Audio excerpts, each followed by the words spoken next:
Karena dunia ini dilaknat oleh Allah Subhanahu wa taala. Nabi meriwayatkan itu, Pak. Kemudian faedah yang ketiga, jangan sampai kita cinta kepada dunia, Bapak-bapak sekalian. Karena apa? Nabi pernah mengatakan, "Inna dunya mal'unah mal'un ma fiha." Sesungguhnya dunia itu terlaknat. Terlaknat dan apa yang di dalamnya itu pun terlaknat. Lantas bagaimana caranya agar kita tidak terlaknat, hadirin? Kita harus menjadi orang yang alim, menjadi orang yang berilmu, ataupun menjadi orang yang menuntut ilmu, ataupun orang yang selalu mengingat Allah Subhanahu wa taala. Kita selalu berzikir kepada Allah Subhanahu wa taala. Karena hanya Allah yang pantas kita ingat. Bukan hambanya Allah. Maksudnya kekasih kita yang selalu kita ingat, jangan, tidak perlu seperti itu. Hanya Allah Subhanahu wa taala.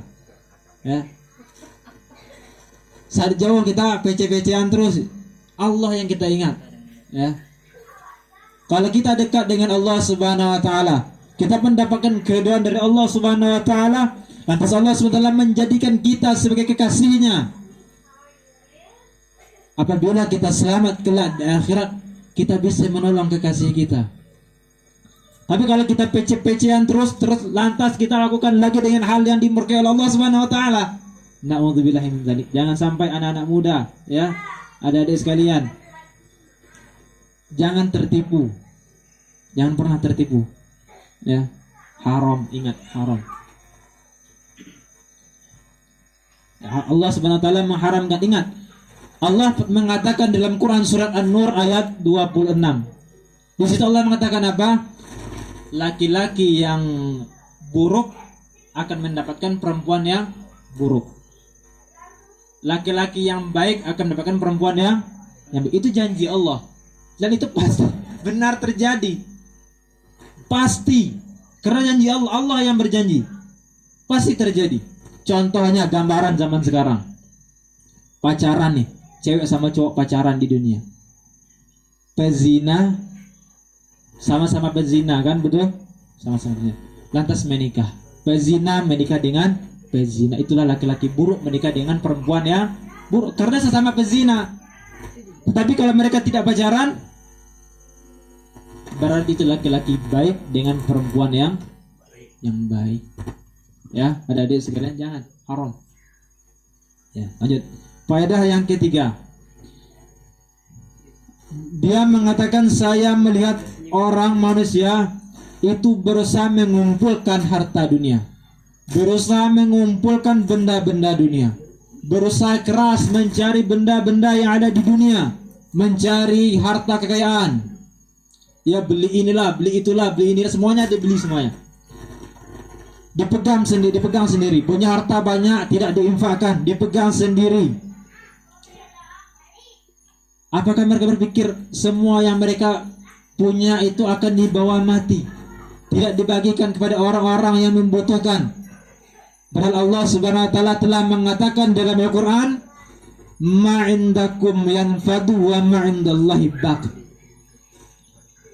Maksudnya apa? Semua segala sesuatu yang ada di sisi kita akan lenyap. Apa yang kita punya, Pak? Kita punya harta, kita punya sawah, kebun, semuanya banyak, akan lenyap. Tetapi yang di sisi Allah kekal abadi.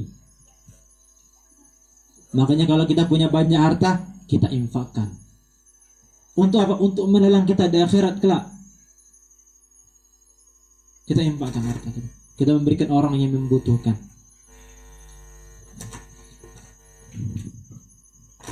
Kami pernah diceritakan oleh guru kami, kubur itu tempat yang paling sempit, kata guru kami dulu, Pak.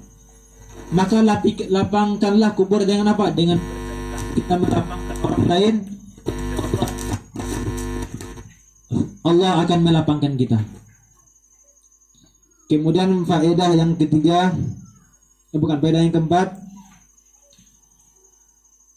bahwasanya orang mengira bahwa manusia semuanya mengira kemuliaan itu terletak pada banyaknya pengikut. Kita ambil contoh seperti orang-orang yang terkenal, dengan banyaknya pengikut followers mereka, banyak followers Instagramnya, dengan banyak pengikut Facebooknya, mereka merasa bangga, oh yakin orang mulia, aku adalah orang yang mulia, banyak pengikutnya, orang yang terkenal. Pada hakikatnya mereka sedang tertipu. Mereka sedang tertipu.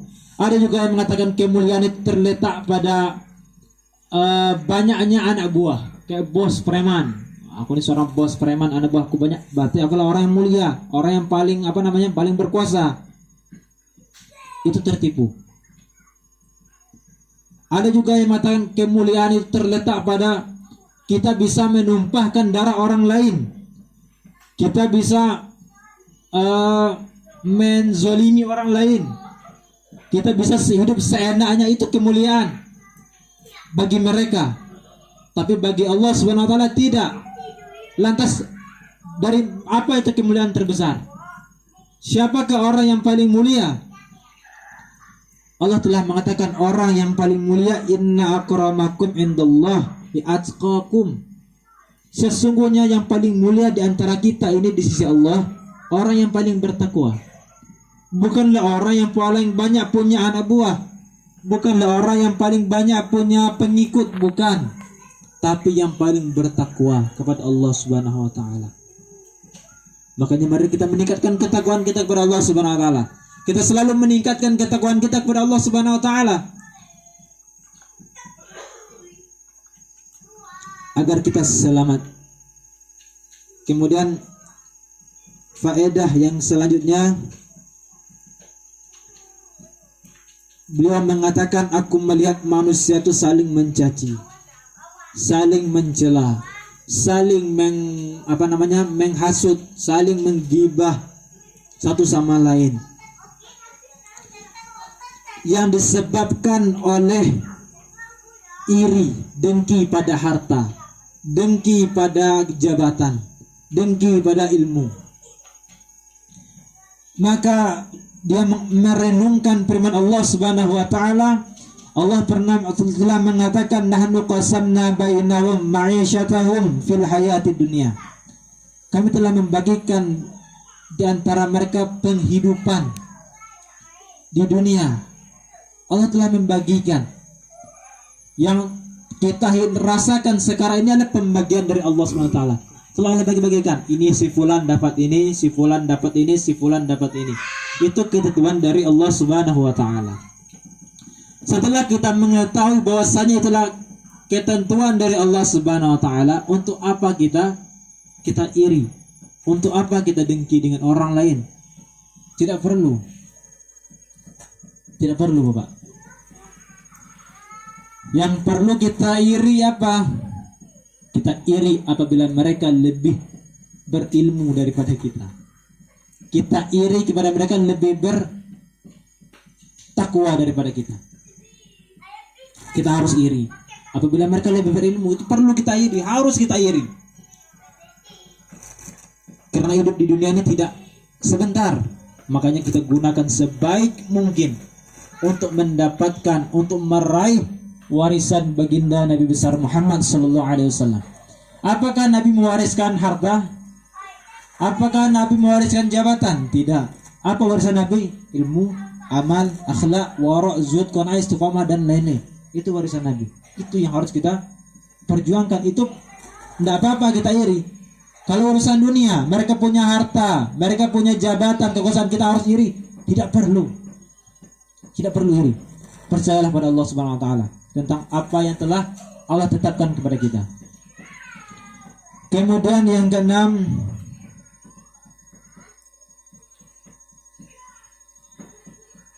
beliau mengatakan, aku melihat manusia saling bermusuhan satu sama lain. Banyak kan bapak-bapak yang bermusuhan sekarang satu sama lain, banyak bermusuhan. Yang paling lucu itu bermusuhan karena apa namanya? B1, 2, 3. Itu paling lucunya seperti itu. Itu paling lucunya seperti itu. Satu milih nomor 1, yang satu lagi milih nomor 2, satu lagi nomor 3. Sampai bermusuhan, itu gak jelas. Jangan sampai Bapak-bapak, jangan sampai. Ya. Allah telah mengatakan, musuh kita siapa? Musuh kita itu setan. Itu musuh kita. yang harus kita jadikan musuh, setan. Masa saudara sendiri kita musuhkan itu nggak boleh.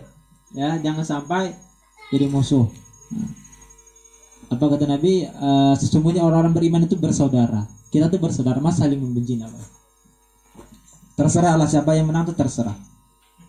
Kalau 1, 2, 3 menang, ya kita doakan semoga menjadi pemimpin yang terbaik.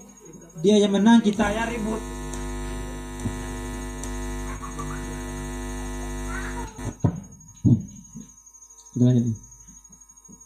Kemudian yang ketujuh, bahwasanya Imam Hatim Al-Asam melihat orang berusaha dengan sungguh-sungguh, dengan kesungguhan yang berlebihan mencari kekuatan, mencari penghidupan, sampai-sampai mereka terjebak dalam sesuatu hal yang syubhat, bahkan haram.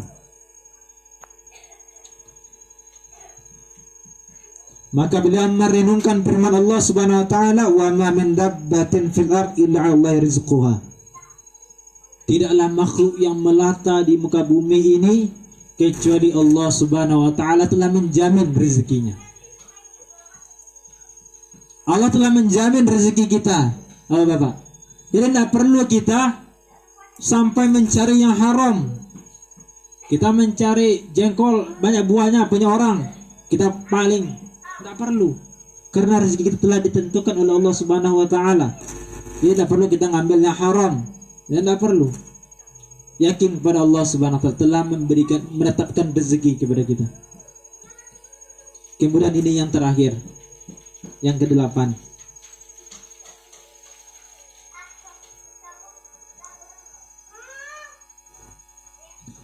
Yang terakhir, yang ke-8 ini kami mengingatkan kepada anak-anak muda, ya, anak-anak muda, adik-adik sekalian, untuk bersemangat di dalam mempelajari ilmu agama. Di dalam hadis qudsi Allah mengatakan, anak muda yang menahan nafsunya, demiku kata Allah, indika ba'di malaika. Anak muda yang menahan nafsunya, kata Allah, demiku mereka di sisiku seperti malaikat. Seperti mereka siapa? Mereka Jibril, Israfil, Mikail, seperti itu. Ya, anak muda yang menahan nafsunya. Kemudian Nabi juga pernah mengatakan dalam hadisnya, ada 7 golongan yang akan mendapatkan pertolongan, mendapatkan naungan dari Allah Subhanahu wa taala. Yang mana pada waktu itu tidak ada pertolongan kecuali pertolongan Allah. Kelak dari kiamat ada saatnya seorang ibu tidak bisa menolong anak, seorang bapak tidak bisa menolong anak, kekasih tidak bisa menolong orang yang dikasihinya. Hanya Allah yang bisa memberikan pertolongan. Salah satunya siapa? Syabun, pemuda, nasya'a bi ibadatillah, yang tumbuh dewasa taat kepada Allah Subhanahu wa taala. Anak muda, kalau yang tua-tua udah taat wajar karena udah bau tanah, Pak.